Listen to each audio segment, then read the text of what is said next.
नमस्कार। खेत खजाना में आपका स्वागत है। आज 2 दिसंबर है और दिन है गुरुवार।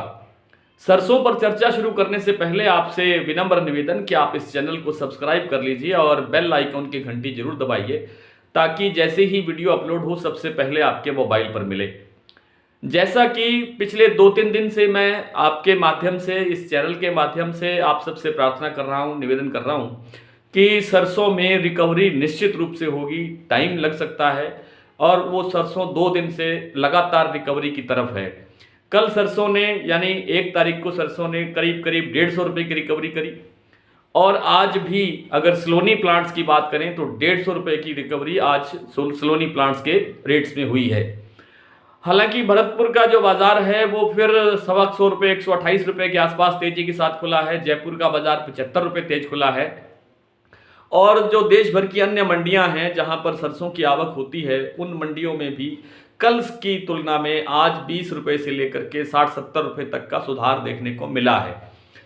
कुल मिलाकर के सरसों की जो दिशा है, सरसों बाजार की जो दिशा है वो अंतर्राष्ट्रीय बाजार पर भी अब निर्भर करने लगी है। पहले भी निर्भर करती रही है, लेकिन अब इसका मतलब ये है कि अब अंतर्राष्ट्रीय बाजार में जो जिस तरह का माहौल बना हुआ है, जो नया वेरिएंट आया है कोरोना का, उसके कारण जो दबाव है बाजार में उसका असर सरसों पर भी देखने को मिल रहा है। क्योंकि सोया का जो रिफाइंड है वो अंतर्राष्ट्रीय जो बाजार का जो वायदा बाजार है उसमें डाउन है, क्रूड पाम ऑयल भी डाउन है और ये चीज़ें बाजार को, हमारे घरेलू बाजार को प्रभावित करती हैं।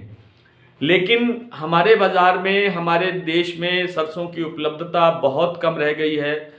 कल भी ये इस बात का जिक्र विशेष रूप से हुआ था कि सरसों की जो आवक है प्रतिदिन उसमें बड़ी गिरावट दर्ज की जा रही है। अंदाजा है, एक अनुमान है, जिस तरह से मंडियों में दिन भर बातचीत होती है, व्यापारियों से बात होती है, उससे एक अनुमान ये बनता है कि 1 लाख बोरी की आवक प्रतिदिन शायद पूरी नहीं है। लेकिन कुछ एजेंसियां या कुछ और दूसरे जो संसाधन हैं वो इसको ज़्यादा बढ़ा चढ़ा कर पेश कर रहे हैं, उसका कारण समझ में नहीं आता है। लेकिन जो एक डाटा ये भी दिया गया है कि सरसों की जो उपलब्धता है देश भर में वो 8 लाख टन बताई गई है। लगता नहीं है कि 8 लाख टन की उपलब्धता होगी, शायद 5 लाख से कम में होनी चाहिए। 5 लाख तक भी हो सकती है, लेकिन 5 लाख का दायरा भी काफ़ी है। और इतने सीमित सरसों के दाने की उपलब्धता से हमने 3 महीने का समय निकालना है, जो कि एक बहुत लंबी अवधि है। सरसों के तेल के लिए तो और ज़्यादा लंबी अवधि चाहिए, क्योंकि फसल आते ही जो नमी की मात्रा उसमें ज़्यादा होती है, उस कारण वो तेल के योग्य नहीं होती। उसके लिए वेट करना पड़ता है कम से कम 1.5 से 2 महीना। कुल मिलाकर के जो बाजार में सुधार देखने को मिल रहा है वो इसका संकेत देता है कि बाजार के अंदर उपलब्धता कम है। जो सलोनी प्लांट जैसे और दूसरे प्लांट है देश भर में, उनकी जो सक्रियता है सरसों खरीदने की तेज भाव के साथ, वो ये संकेत करती है कि सरसों की उपलब्धता कम है। सरसों का बाजार आगे आगे तेजी की तरफ, सुधार की तरफ बढ़ता हुआ देखने को मिल सकता है। तो सरसों में अभी और थोड़ी बहुत सुधार की गुंजाइश है, और सुधार होगा, कुछ दिन समय और लग सकता है, थोड़ा बहुत कोई अप डाउन और हो सकता है, 1 आध दिन का कोई ब्रेक भी आ सकता है, थोड़ा बहुत डाउन होकर के फिर ये आगे बढ़ने की उसमें दिशा में बढ़ सकता है। तो सरसों के अंदर अब कोई खतरा, कोई बड़ा डाउन या बड़ी गिरावट मुझे दिखाई नहीं देती है।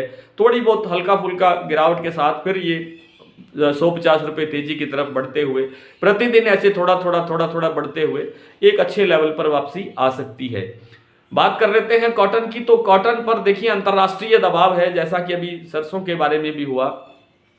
अंतर्राष्ट्रीय बाजार में दबाव ऐसा है कि जो स्टॉकिस्ट हैं, जो स्टॉक करते हैं निर्यात के लिए या और दूसरे पर्पज के लिए, उनकी जो सक्रियता है वो कम हो गई है। विशेष रूप से जो गुजरात का जो व्यापारी है कॉटन का, वो अभी वेट एंड वॉच की पोजीशन में है। अभी देखना चाहता है कि ये जो कोरोना वेरिएंट है इसकी मारक क्षमता क्या है, संक्रमण क्षमता क्या है। आज चिंता का विषय भी है कि आज 2 हमारे इंडिया के अंदर, भारत में, कर्नाटक में 2 यात्री जो बाहर से आए हैं उनको इस जो ओमिक्रॉन नाम का वेरिएंट नया आया है, ये उन लक्षण जो है उनके अंदर पाए गए हैं। ये चिंता का विषय है। आप भी सावधान रहिएगा और अपने आसपास को भी सावधान रखिए।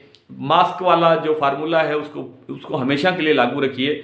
बात चल रही है कॉटन पे, तो कॉटन का जो बाजार है इसमें सुस्ती कहीं दिखाई नहीं देती है। फिलहाल एक बाजार ठहरा हुआ सा लग रहा है। बाजार ठहर इसलिए गया है कि देश भर में और अंतर्राष्ट्रीय स्तर पर एक खतरा दिखाई दे रहा है कोरोना का। उसके चलते व्यापार की असमंजसता बनी हुई है कि व्यापार स्पष्ट नहीं हो रहा है कि व्यापार आगे कैसे चलेगा। लेकिन जिस ढंग से कॉटन का जो बाजार है, वो कॉटन की उपलब्धता का जो उत्पादन का मामला है वो बहुत कम है। तमिलनाडु में भी इस बार बहुत अच्छी बरसात हुई है और बहुत ज़्यादा बरसात हुई है। ज़्यादा बरसात होने से खड़ी फसल को नुकसान हुआ है कॉटन को। और उससे पहले आपको बता चुके हैं कि पिछले कई दिनों से लगातार दक्षिण भारत के उन राज्यों में बरसात हो रही है जहां कॉटन की फसल भी होती है, और उस बरसात से फसल को बहुत नुकसान हुआ है। उत्तर भारत में पहले से ही आवक बहुत कम है, उत्पादन बहुत कमज़ोर है। तो कुल मिलाकर के कॉटन का बाजार और कॉटन कॉम्प्लेक्स यानी बिनोला कपास्या और दूसरा आपका कपास्या खल, बिनोला खल, इनमें अभी तक कोई दूर तक कोई मंदा दिखाई देने की संभावना नहीं है। बाजार जो कॉटन का बाजार 200, 300, 400 रुपये अभी डाउन चल रहा है, जिस स्तर से डाउन आया है उस स्तर को वापसी हासिल करेगा अगर ये कोरोना ने कोई ज़्यादा स्थितियां विकृत नहीं की, ज़्यादा खराब नहीं की। तो आइए कुछ मंडियों के भाव देख लेते हैं। सरसों के भाव आज भरतपुर का भाव रहा है 7,799 रुपये, आप 7800 कह सकते हैं, 128 रुपये प्लस के साथ है। जयपुर 8175, एलनाबाद 7236, बरवाला 7200, खेरली मंडी 7901, दादरी 7650, गंगानगर 7560, हापुड़ 8050, कोटा 7300, खैरथल 7900, रायसिंह नगर 7585, गंगापुर 7800, आगरा 9000, ये सलोनी का भाव है। अलवर 7925, यहाँ पर 175 रुपये का सुधार हुआ है। दिल्ली 7750, नागौर 7799, केसरी सिंहपुर 7361, संगरिया 7350, अबोहर 7280, सिरसा 7200, आदमपुर 7445, नौहर 7100। नरमा यानी बीटी कॉटन आज कपास बिका है गोलूवाला मंडी में 8150, हनुमानगढ़ में 8341, अबोहर में 8400, केसरी सिंहपुर में 8232, संगरिया में 8351, सिरसा में 8339, आदमपुर में 8129, फतेहाबाद में 7850 और एलनाबाद में 8321। कल फिर आपसे इसी तरह से नए विषय के साथ, नए बाजार की स्थितियों के साथ मुलाकात होगी। तब तक के लिए नमस्कार।